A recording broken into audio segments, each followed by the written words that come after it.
Alright, hey guys, just doing a quick run through of the scientific method. This is mostly stuff that we've covered already, but it's good to have a note format. So starting from the top, we're really just going to shoot straight through this because I want to make it efficient for your time.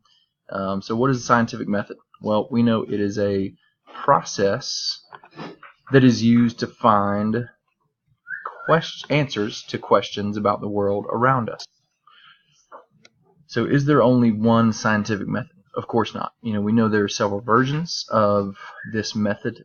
Some have more steps, while others may have only a few.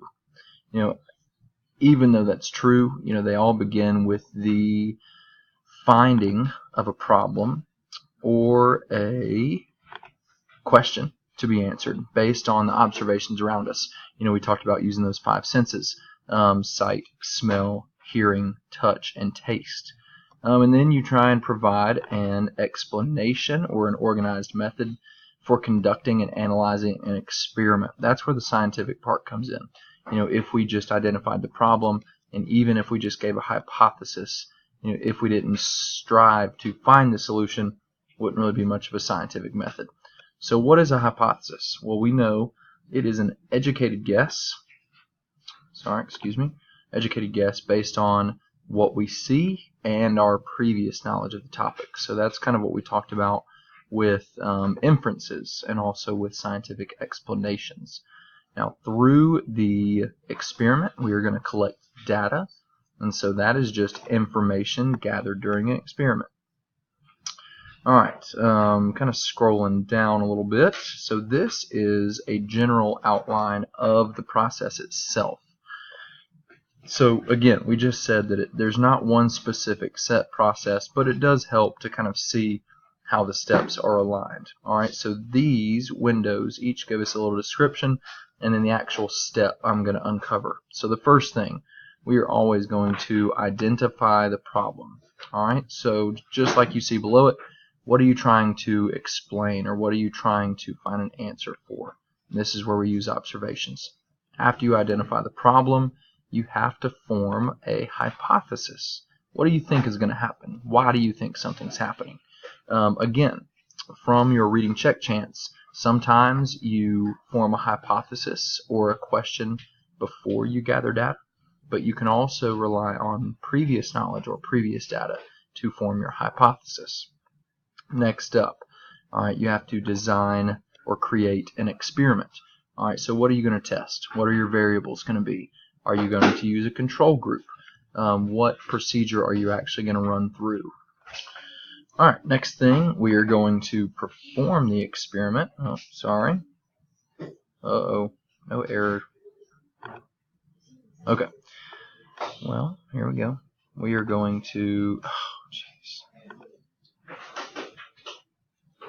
Well, we're going to know that says perform an experiment.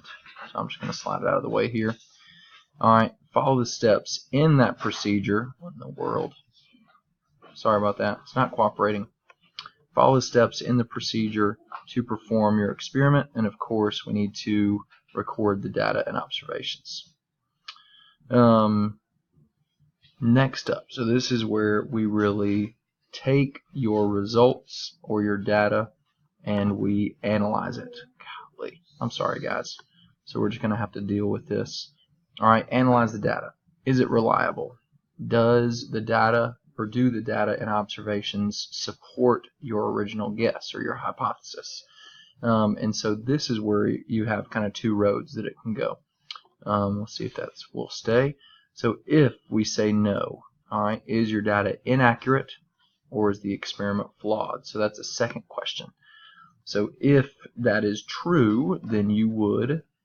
So if we say yes right here, if the data is inaccurate or the experiment is flawed, we would need to modify the experiment. Alright, so if something's wrong, you obviously have to change it before you would then go back up to this step. Wow, I'm sorry, it's frustrating. Go back to the step to perform the experiment. So you would change it and then you would redo it. Pretty simple.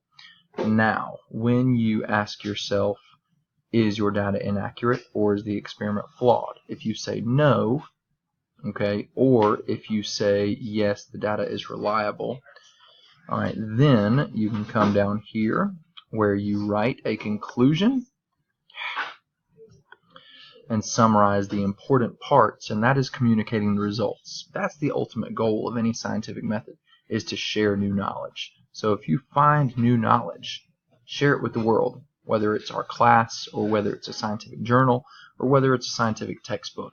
That's the main goal. Alright, so hopefully if you've missed something, go back and rewind. Looks like a 5.5-minute video, pretty short. Nice job.